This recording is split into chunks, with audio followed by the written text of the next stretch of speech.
Ek kry 1 keer 'n jaar die geleentheid om vir julle te sê goeiemôre. En hier is dit nou. Goeiemôre van my kant af. Julle is bederf. Ek sê dit ook elke jaar vir julle. Die berg, die see. Julle sien dit nie eers meer raak nie. Ruil met my, kom Pretoria toe. Jy sal dit baie vinnig waardeer. Jy sal dit weer baie vinnig waardeer. Dit is 'n voorreg om weer saam met julle te kuier. En mag jy regtig die Here se stem hoor. Baie dankie vir die geleentheid, Wolly en span, dat ek hier kan wees. En regtig die Here se hart met julle deel vanoggend. Die tema wat ek gekies het vir vanoggend spesifiek is iets wat elkeen van ons raak.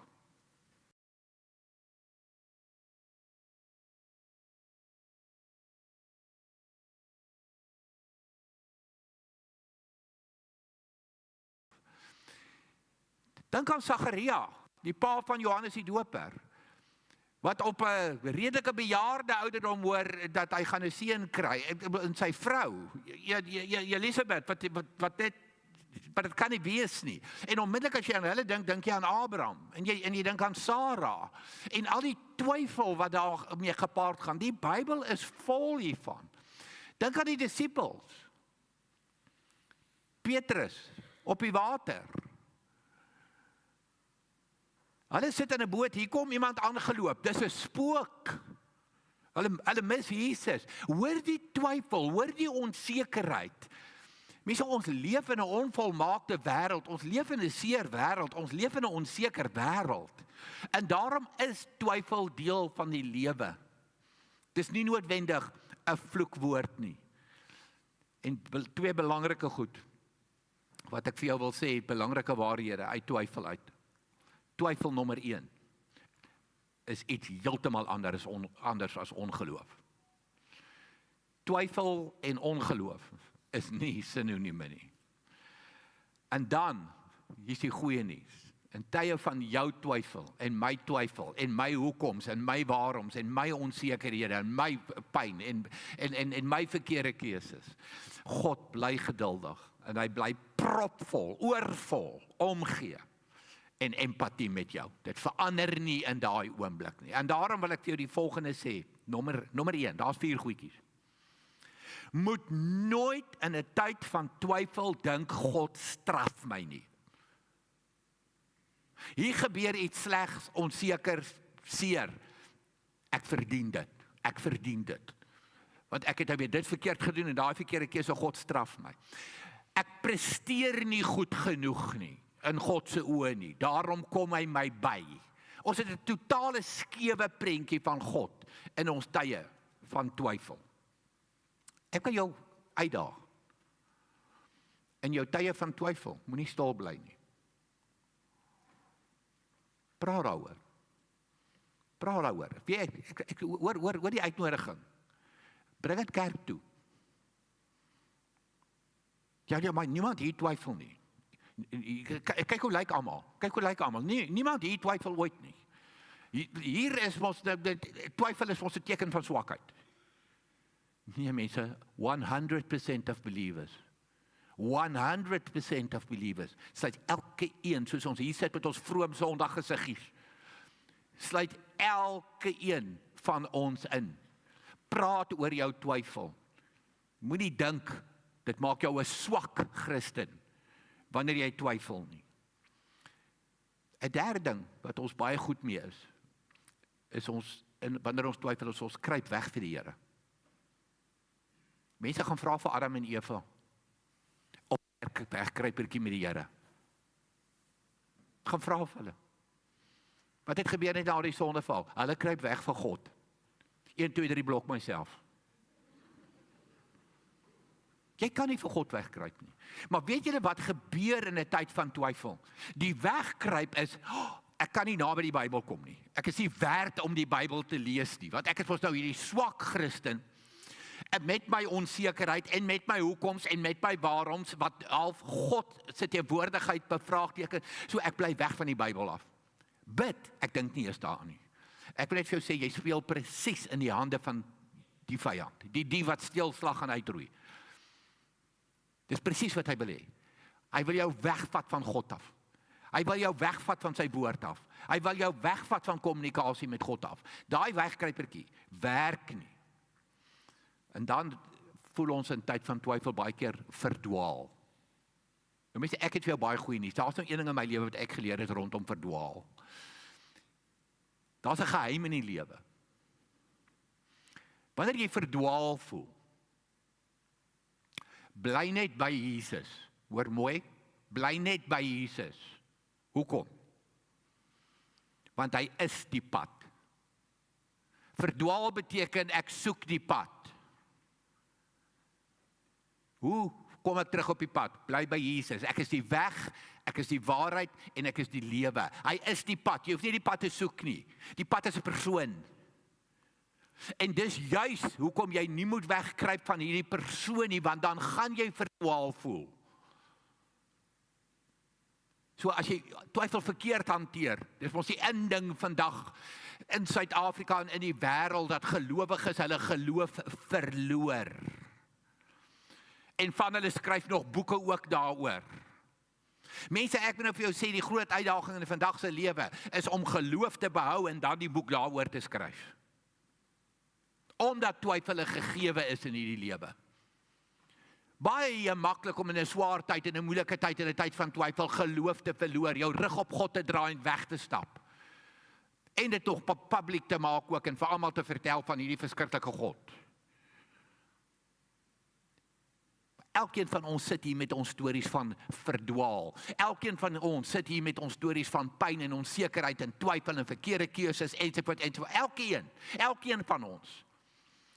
Maar ek dink hier bitterlik baie mense wat ook hier sit met die stories van, maar ek hou vas aan die Here, ek hou vas aan die Here, ek klou aan die Here in my tyd van twyfel. Dit is om geloof te behou, om nie te verdwaal nie.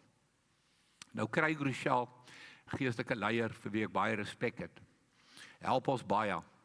Hy sê vir jou die volgende aanhaling. Why does God allow bad things to happen in our lives? Dis 'n verskriklike geldige vraag. Ek het vir jou slegte nuus, kyk die volgende sin. I don't know what the answer is in every specific situation. But I know what the answer is not. The answer is not that God doesn't love you. Hoe kan hy so iets sê? Die verduidelik dit. God loves you so much, He sent Jesus to die for you. And it wasn't because you're good, it's because His love. Gaan nie oor jy wat goed is, dit gaan oor hy wat goed is. Gaan nie oor jy wat goed is, dit gaan oor hy wat liefde is. En hy kan nie verander nie, en hy sal nie verander nie. En daarom is daar niemand soos hy nie, soos ons sopas gesing het. En hy sal jou nooit los nie, en hy sal jou nooit in die steek laat nie, al vra jy 4000 hoekoms, en 4000 waaroms, en al gaan jy deur hoeveel pyn en seer, en vraagtekens, en dom keuses, en sondes in jou lewe, hy bly liefde. En mense, die een ding van God, wat ons almal weet, ons is so pas deur die Paalstyd, hy's nie 'n praat God nie, hy's 'n doen God. Hy's 'n wys God. Hy's 'n demonstreer God. Die kruis is 'n demonstrasie van sy liefde. Dis die bewys van sy liefde, van 'n afgehandelde werk. So whatever verkeerd gaan in jou lewe, wat maak dat jy twyfel en dat jy swaar kry, dat jy swaar dra, dit beteken nie, God het jou nie lief nie. Niks kan sy liefde vir jou verander nie. Niks kan jou skei van daardie liefde nie. En nou wil ek jou vat na seker die beste voorbeeld in die Bybel, oor twyfel. Thomas the Doubter, soos hy bekend staan.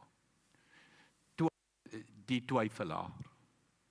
Dit is hoe hy algemeen bekend staan. En ek gaan dit nou vir jou so in 3 eenvoudige dele, gaan ek jou iets demonstreer van wie God is in ons twyfel. Spesifiek deur Thomas as voorbeeld te gebruik. Ek gaan 'n scenario 1 vir jou skets.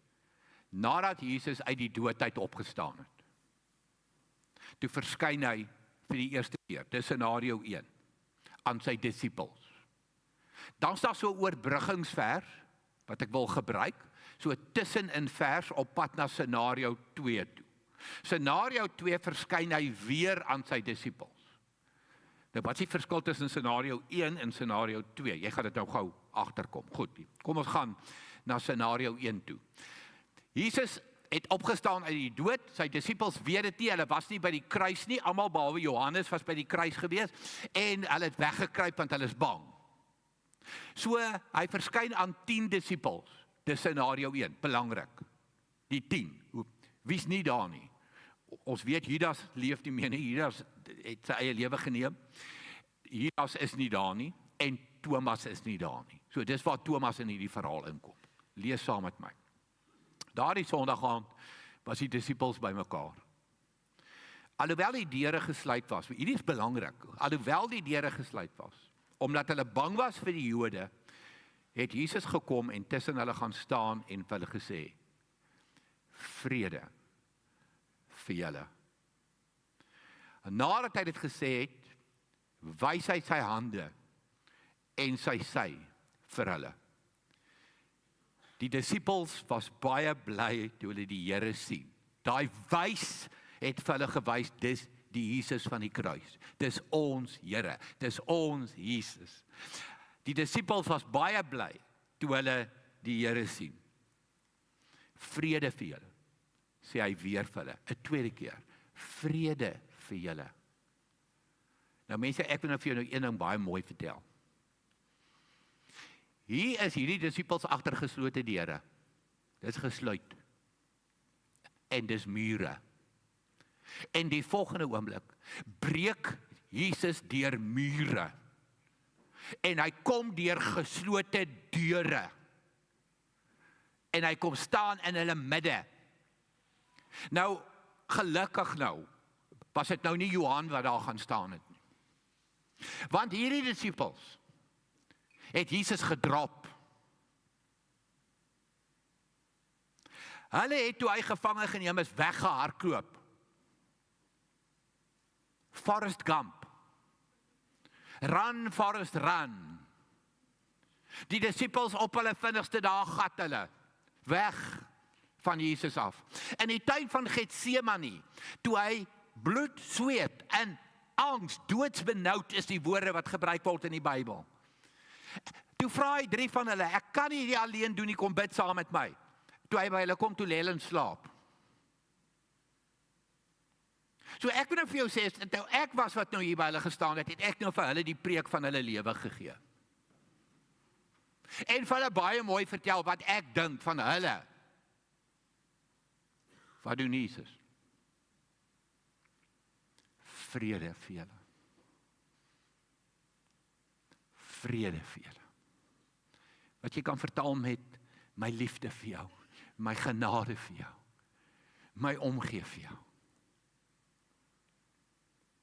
my deernis vir jou. Dis wie Jesus is. Dis wie God in jou lewe en in my lewe vandag is. En die rede hoekom ek nie daar sal staan en hierdie disippels uitvreet, jy weet wat, ek is een van daardie disippels. Ek is een van hulle. Jy is een van hulle. Dis ons daardie, wat ons hiervan lees. Dis nie hulle nie, dis ons. En dan die oorbruggingsvers soos ek het nou noem. Die disippels verskyn toe aan Thomas. Hulle verkry toe uiteindelik is Thomas nou by. Thomas was nou nie by gewees tot nou toe nie. Die ander disippels sê vir Thomas, ons het die Here gesien. Kan jy dit glo? Ons het die Here gesien. Maar hy sê vir hulle, as ek nie die merke van die spykers in sy hande sien en my vingers in die merke van die spykers steek en my hand in sy sy steek nie, sal ek nooit glo nie. So, scenario 1 is die 10 disippels. Die 10 disippels dra die nuus oor aan Thomas. 8 dae later, scenario 2. Johannes 20 vers 26 tot 29. 8 dae later was Jesus se disippels weer by mekaar en Thomas was by hulle. Hoewel die deure gesluit was, het Jesus gekom en tussen hulle gaan staan en gesê, vrede vir julle. Weer 'n keer, vrede vir julle. Hierdie keer is Thomas by. Daarna sê hy vir Thomas, kom Thomas, bring jou vinger hier, kyk na my hande, bring jou hand, steek hom in my sy, moenie langer ongelowig wees nie, wees gelowig. En dan kom hierdie uitroep van Thomas. my Here en my God. Hoor hoe persoonlik, my Here en my God. Wat is die verskil tussen scenario 1 en scenario 2? Net een verskil. Net een. Hierdie is sonder Thomas en hierdie is met Thomas. Die woorde van Jesus hier is vrede vir julle, my genade vir julle, my liefde vir julle. Nou kom die twyfelaar by. Nou is die twyfelaar by. Verander Jesus se gesindheid nou. Raak hy nou kwaad? Raak hy nou teleurgesteld? Nee. Vrede vir julle. Vrede vir julle. Ek word nie kwaad oor jou twyfel nie. Ek word nie kwaad oor jou vraag wat jy vra. Die scenario 1 en scenario 2 met die oorbruggingsvers. Scenario 1 is doodgewoon, dit is die 10 disippels. En Jesus wat net glad nie 'n preekie vir hulle lewer en hulle wil reg sien en dis hoe ek en jy baie keer voel. Wanneer ek en jy droog maak, wanneer ek en jy verkeerde keuses maak, wanneer ek en jy deur moeilike swaar tye gaan, dan die Here gaan ons voor die vinger stik. En dan kom hy en hy sê vrede vir jou. My liefde vir jou, my genade vir jou. Toe kom die twyfelaar nou in die prentjie in. Wat elkeen van ons is. En die Here verskyn weer. En hierdie keer aan die 11. En sy hart is presies dieselfde. Sy hart het niks verander. Nou mense, in hierdie gedeelte is daar 3 belangrike goed wat ek en jy kan leer en moet leer. John Piper se woorde som dit vir my so mooi op, die eerste ene. The Christ that was raised is the crucified Christ. Hierdie is die alfa en die omega, dit is die staan of val van die Christelike geloof. En daar is selfs teologiese debatte daaroor aan. Dan sê ek, weet jy, dit is 'n non-debat. Dit is 'n non-debat. Lees net Thomas. Lees net Jesus se verskyning aan sy disippels, waar hy vir hulle wys, dis ek. Kyk na die merke. Kyk na my sy, dis ek. Die Jesus van die kruis is die een wat uit die graf uit opgestaan het, lewendig is en vandag leef en sit aan die regterhand van God en dis die God wat jou liefhet en dis die God wat my liefhet. Weer, the Christ that was raised is the crucified Christ. Hoe belangrik is die opstanding van Jesus? Kom ons kyk wat sê Paulus daaroor. 1 Korintiërs 15 vers 14. En as Christus nie opgewek is ons prediking sonder inhoud en julle geloof sonder inhoud. Dis 'n non-geloof, dis 'n leë geloof, dis 'n nul geloof. As Jesus nie uit die graf uit opgestaan het nie, as Jesus nie uit die dood uit opgestaan het nie. Hierdie is 'n verskriklike belangrike moment. Die Jesus van die kruis is die Jesus wat uit die graf uit opgestaan het. Hy was dood en hy leef en ek en jy saam met hom. Die tweede belangrike ding. Uit hierdie verhaal kry ons die heel mooiste prentjie en beskrywing van God se geduld en omgee, genade en liefde teenoor sy disippels. En wie is daardie disippels? Ek en jy. Ek en jy. So in die tyd van jou twyfel, in die tyd van jou swaar kry, hier sit van julle vanoggend hier met in jou hart so seer, so stikkend. Hier is vir jou 'n demonstrasie van hoe God oor jou voel in sulke oomblikke, soos wat jy nou ervaar, wat jy nou beleef of wat jy iewers in die toekoms gaan ervaar en gaan beleef. Hy's by jou. Hy's met jou. En dan in die tweede gedeelte kry ons die grootste, diepste en persoonlikste getuienis in die boek Johannes oor die godheid van Jesus. Mense, dis of Thomas se geloof hier 'n diepte bereik wat onbeskryflik is. Onbeskryflik. En kyk waaruit word dit gebore? Uit twyfel. So twyfel is nie 'n vloekwoord nie.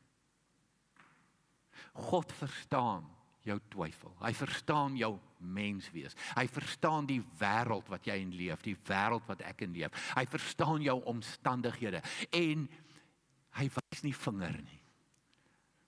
Hy het alle rede gehad om vingers te wys vir sy disippels, en vir hulle reg te sien.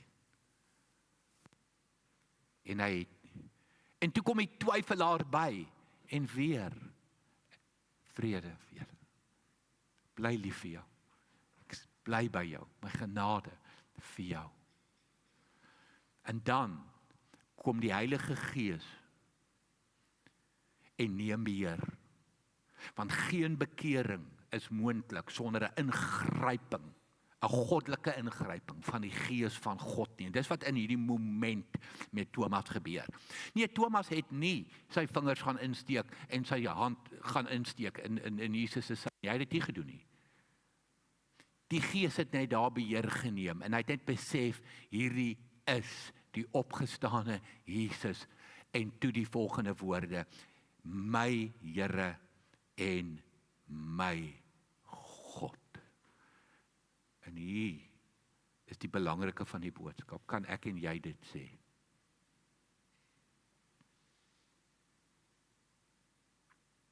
My God, krag, my Here, intiem. Ek is die kind. U is my Vader. En ek kan dit sê omdat die Gees dit in my hart kom werk het. Weer, dit gaan nie oor ek en jy wat goed is nie, dit gaan oor God wat goed is, en God wat lief het, en God wat sê, vrede vir jou. Ook in jou twyfel, in jou swaar kry, in jou moeilike tye. En dan wil ek hier na die eindesvakansie nou beweeg, dan seker die belangrikste vers, vir my en vir jou vandag. Word 'n verskriklike interessante ding in Johannes 20 vir ons geskryf, die eerste paragraafie, eerste deel van die paragraaf. Daar staan, Jesus het nog baie ander wondertekens, wat nie in hierdie boek, in die Bybel, opgeskrywe staan nie, voor sy disippels gedoen. So, hierdie is interessant, dis 'n interessante opmerking wat ons hier lees. Jesus het nog baie ander goed gedoen, maar dis nie opgeskryf in die Bybel nie. So wat hy probeer sê is, hierdie verhaal van Thomas skryf ek vir julle op, sodat julle kan leer van geloof, dat julle kan leer uit twyfel, kan daar 'n dieper geloof kom. As daar 'n ingryping van God in jou lewe kom, 'n ware bekering van oorgawe, surrender, soos die Engelse sal sê, dat jy kan kom met daai woorde, my Here en my God, sonder om te sien, sonder om die merke te sien, maar te weet, dis hoekom ek hierdie vir julle opgeteken het. Hierdie wondertekens is beskrywe, sodat julle kan glo, dat Jesus die Christus is, die Seun van God, en sodat julle deur te glo, in sy naam, die lewe kan hê. Die ewige lewe, kind van God kan wees. Hoe? Deur 'n ingryping van God in jou lewe. Jy wat sê, ek laat gaan, Here. Minder van my, meer van u. Wat ek hier beleef by Thomas, is so 'n diep geloof, wat eintlik sê, niks van my, alles van u. Daarom, my Here en my God.